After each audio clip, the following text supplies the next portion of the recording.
Hello friends, केम छो बधा? माहिर्स veg kitchen में तमारुं स्वागत है। फ्रेंड्स, आज हूँ तमारी जोड़े शेर करवा जई रही छूँ एकदम यूनिक एवं कंटोलानुं भरेलुं शाक। तो एना माटे आपणे पहेला कंटोलाने साफ पाणीथी धोई अने राखी कोरा करी अने आ रीते आपणे मोटी डीटियानो भाग काढी लेवानो छे अने पछी आ पीलरनी मददथी आवी रीतेथी एने आखुं आम बीयानो भाग काढी अने साफ करी लेवानुं छे। आ रीते करशो तो एकदम सरल रीते निकળી जशे। तो आ रीते आपणे बधा कंटोलाने बीया काढी अने आवी रीतेथी साफ करी लेशुं। फ्रेंड्स, मैं बधा कंटोलामांथी बी काढी अने साफ करी लीधा छे। हवे आपणे अंदरनुं स्टफिंग करशुं। स्टफिंग माटे मैं अर्धी वाटकी सींग लीधी छे, जे खारी सींग आवे। अर्धी वाटकी तीखा गाठिया लीधा, 1 वाटकी तीखा गाठिया लीधा छे अने तीखा गाठियानी जग्याए तमे मोरा गाठिया पण यूज करी शको। અને આ 1 વાટકી જેટલી મેં લસણની કળી લીધી છે ફોલેલી। આમાંથી આપણે થોડું અલગથી રાખવાનું છે અને થોડું આપણે સ્ટફિંગમાં નાખવાનું છે। તો એક મિક્સી બાઉલમાં સૌથી પહેલાં આપણે ગાંઠિયાને ક્રશ કરી લેશું।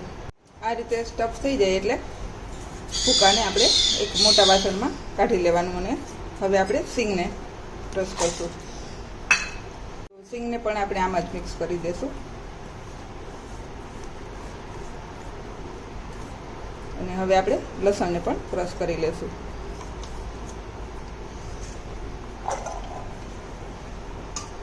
આપણે લાલ મરચું પાવડર એડ કરી દઈશું। અધકચરું આવું પીસાઈ જાય લસણ એટલે આપણે લાલ મરચું એડ કરી દઈશું। 3 ચમચી મેં અત્યારે એડ કર્યું છે, પછી આપણે થોડું ઉપરથી એડ કરશું। તો આ રીતે આપણે લસણની પેસ્ટ પણ બનાવી લીધી છે અને આપણે એક વાટકીમાં થોડી અલગ રાખશું અને થોડી આપણે સ્ટફિંગમાં નાખશું। તો આ રીતે મેં 1 ચમચી જેટલી કાઢી અને જુદી રાખી છે અને જે બીજી વધી છે એ બધી આપણે આમાં એડ કરી દઈશું। અને આ જે આપણે મિક્સી બાઉલ છે એને પણ થોડું પાણી નાખી ધોઈ અને આ સાઈડમાં રાખેલી લસણની પેસ્ટ છે એમાં એડ કરી દઈશું। હવે આપણે થોડી ધાણા ભાજી એડ કરશું અને એક મોટી ચમચી ભરાય એટલો આપણે ગોળ એડ કરશું, કારણ કે કંટોલામાં થોડી કડવાશ જેવી ભાગ હોય છે એટલે એને બેલેન્સ કરવા ગોળ એડ કરશું। થોડી હળદર અને ધાણા જીરું 3 ચમચી અને હજી આપણે 1 ચમચી લાલ મરચું પાવડર એડ કરશું અને સ્વાદ મુજબ મીઠું। આપણે સિંગ લીધી છે એટલે એમાં થોડું મીઠું હોય અને ગાંઠિયામાં પણ હોય છે એટલે આપણે ઉપરના ભાગમાં મીઠું એડ કર્યું છે અને હવે આપણે તેલ એડ કરશું। તો આ રીતે આપણે જોઈએ એટલું તેલ એડ કરવાનું છે। અત્યારે આપણે ગાંઠિયા છે, સિંગ છે એટલે થોડું તેલનું પ્રમાણ હોય છે એમાં, એટલે અત્યારે હું મોટી 3 ચમચી ભરાય એટલું તેલ એડ કરું છું અને હવે આને આપણે સરસ મિક્સ કરી લેશું અને 1 લીંબુનો રસ એડ કરી દઈશું। પછી સરસ એકદમ મિક્સ કરી અને આપણા કંટોલામાં એને સ્ટફ કરી દઈશું। તો આ રીતે આપણે મિક્સ કરી લેશું અને જુઓ તમે સિંગ અને ગાંઠિયાનો ભૂકો છે એ થોડો આપણે અધકચરો રાખવાનો છે અને સાવ પેસ્ટ નથી બનાવી દેવાની, નહીં તો એ ચણાના લોટ જેવો ટેસ્ટ આવશે। એકદમ આવું સરસ હલાવી લેવાનું જેથી કરીને આપણો ગોળ છે એ પણ સરસ મેલ્ટ થઈ જાય અને એકદમ સરસ આપણો મસાલો ભરાઈ જાય।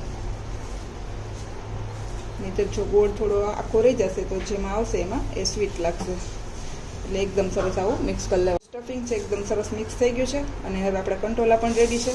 તો આ રીતે એને આપણે બધાને ભરી લેશું। તો આ રીતે આપણે બધા કંટોલાને ભરી અને રેડી કરશું।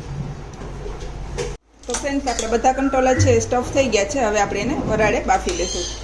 તો મેં પાણી પણ ગરમ મૂકી દીધું છે અને હવે આપણે એને સીધા બાફવા મૂકી દઈશું અને આપણે આને 7 થી 10 મિનિટ સુધી સ્ટીમ કરવા રાખશું। તો હવે એને 10 મિનિટ સુધી બાફી લેશું। 7-8 મિનિટ થાય ત્યારે આપણે ચેક કરી લેશું। જો ન થયા હોય તો થોડી વાર એને વધારે રાખશું। આપણે મસાલો જે બનાવ્યો તો એ વધેલો હોય, થોડો વધે એવી રીતે આપણે થોડો વધારે બનાવવાનો અને એને મેં રાખ્યો છે અને જે બચાવેલું લસણની પેસ્ટ રાખી હતી એને આમાં એડ કરી દઈશું આપણે અને જે મેં મિક્સી બાઉલ પણ ધોયું હતું એની પણ પેસ્ટ આમાં એડ કરી દેવાની છે। હવે આમાં આપણે ફરી પાછું ધાણા જીરું એડ કરશું 1 ચમચી જેટલું અને અડધી ચમચી જેટલી હળદર અને સ્વાદ મુજબ મીઠું। એ આપણે આ પેસ્ટના ભાગની અને મસાલામાં તો ઓલરેડી આપણે સ્ટફિંગ બનાવી એમાં તો મીઠું છે જ, પણ એક્સ્ટ્રા આપણે ઉપરના ભાગનું મીઠું અને હવે થોડું પાણી એડ કરશું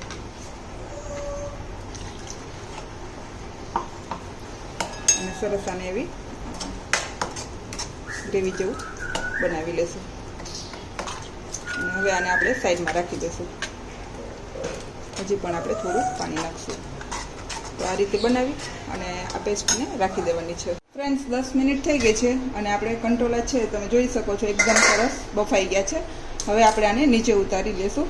હવે એક વાસણમાં આપણે મોટા 3 ચમચા ભરાય એટલું આપણે તેલ લેવાનું છે.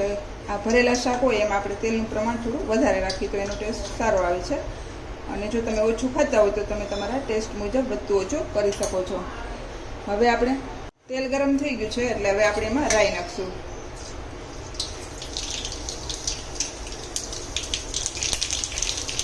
અને રાઈ પછી જીરું એડ કરશું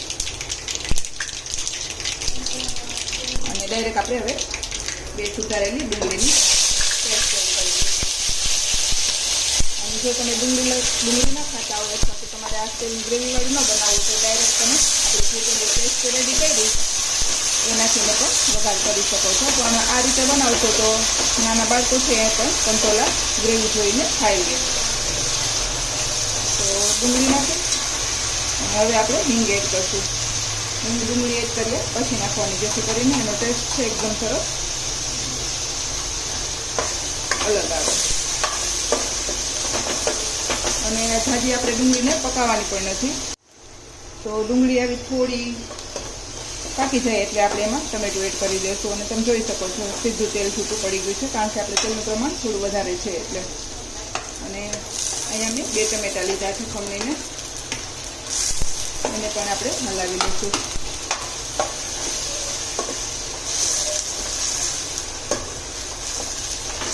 અને ડુંગળી અને ટમેટાના ભાગનું થોડું આપણે મીઠું એડ કરશું કારણ કે આપણે જે પેસ્ટ બનાવી એમાં પણ મીઠું એડ કર્યું છે અને આપણે જે કંટોલા ભર્યા છે સ્ટફિંગમાં પણ મીઠું ઓલરેડી હોય છે એટલે ફક્ત ડુંગળી ટમેટાના ભાગનું મીઠું એડ કરવાનું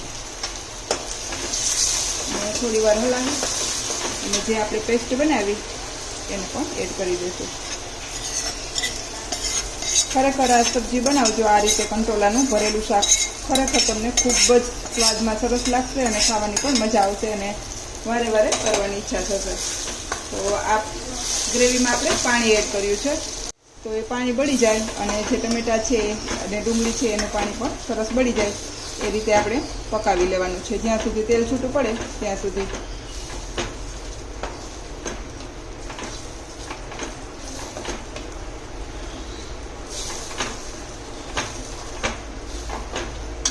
આ રીતે આપણી ગ્રેવી પાકી જાય. જોઈ શકો છો આપણી ગ્રેવીમાંથી તેલ એકદમ સરસ છૂટું પડી ગયું છે. તો હવે આપણે જે કંટોલા સ્ટફ કરેલા રાખ્યા બાફીને એને પણ એડ કરી દઈશું. સરસ એવું હળવે હાથે આપણે એને મિક્સ કરી લઈશું.